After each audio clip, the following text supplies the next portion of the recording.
Hello student, आज हम next topic पढ़ेंगे एक्सट्रैक्शन का general method of extraction of metals कि मेटल को हम ओर में से कैसे निकालें, कौन से प्रोसीजर हैं जिसको हमें फॉलो करना पड़ेगा। तो इसमें हमें 6 स्टेप्स फॉलो करने होते हैं। सबसे पहला होता है crushing, then pulverisation of ore, third point concentration और प्योरिफिकेशन ऑफ ओर। और प्योरिफिकेशन हम दो तरीके से कर सकते हैं, gravity separation and froth flotation. इसके बाद जो साफ ओर है उसको ऑक्सीडाइज करना है, ऑक्सीडेशन ऑफ ओर।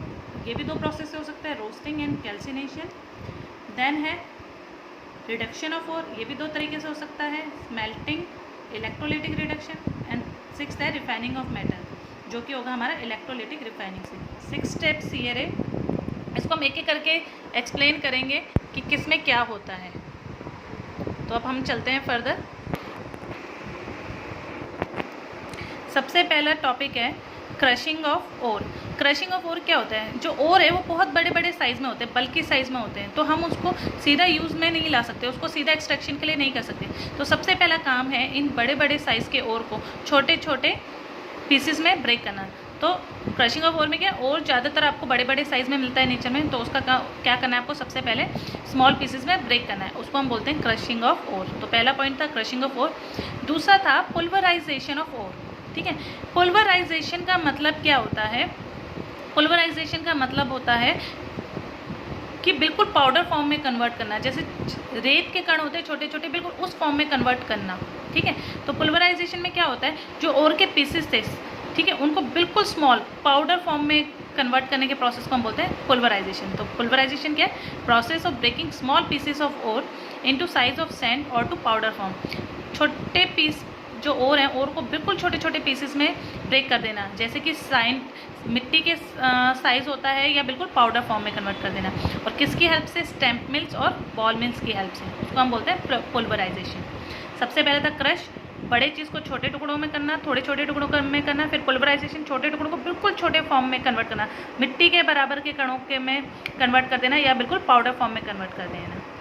किसकी हेल्प से? स्टेम मिल्स और बॉल मिल्स। अब ये जब और बिल्कुल पाउडर फॉर्म में कन्वर्ट हो गए, अब इनको हम साफ़ करेंगे, हम और अलग करेंगे और उसमें जो इम्प्योरिटी प्रेजेंट है उसको अलग करेंगे। तो थर्ड टॉपिक है कंसंट्रेशन और प्योरिफिकेशन ऑफ ओर का क्लीन करना। ठीक है, उसमें से इम्प्योरिटी को हटाना। तो लिखा है removal of earthy impurity from ore known as concentration of ओर।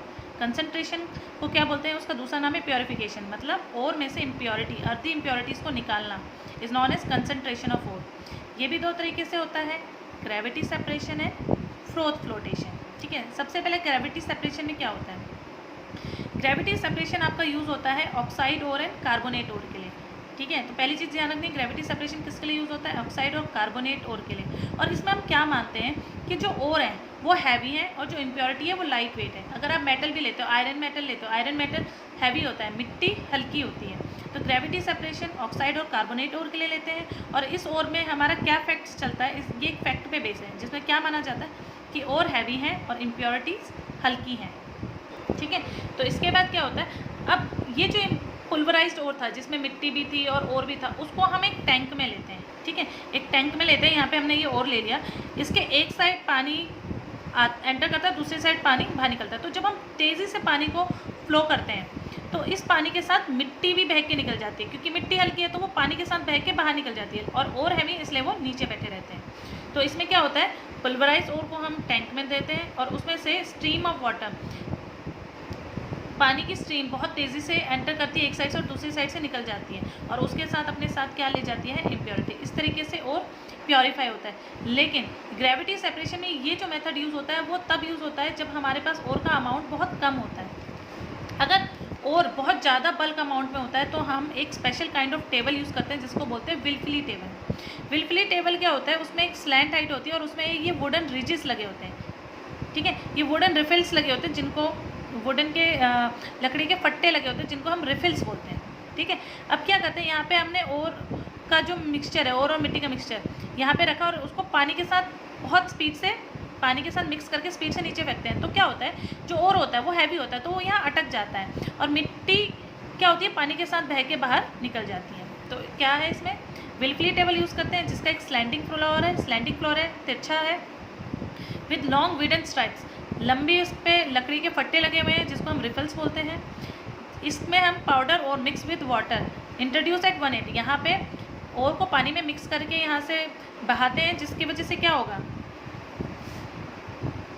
वो वेव जो आपका टेबल है उसको वेवी मोशन, जैसे आप सीढ़ियों से पानी फेंकते हो तो वो वेव फॉर्म में जाती है ना, तो उसी तरीके का वेवी मोशन मिलता है। तो इम्प्योरिटीज़ क्या है, हल्की, इसलिए वो पानी के साथ बह जाती हैं, और जो ओर्स हैं वो हैवी होते हैं, इसलिए वो जो रिफल्स हैं, जो वुडन स्ट्राइप्स थे, उस पर अटक जाते हैं।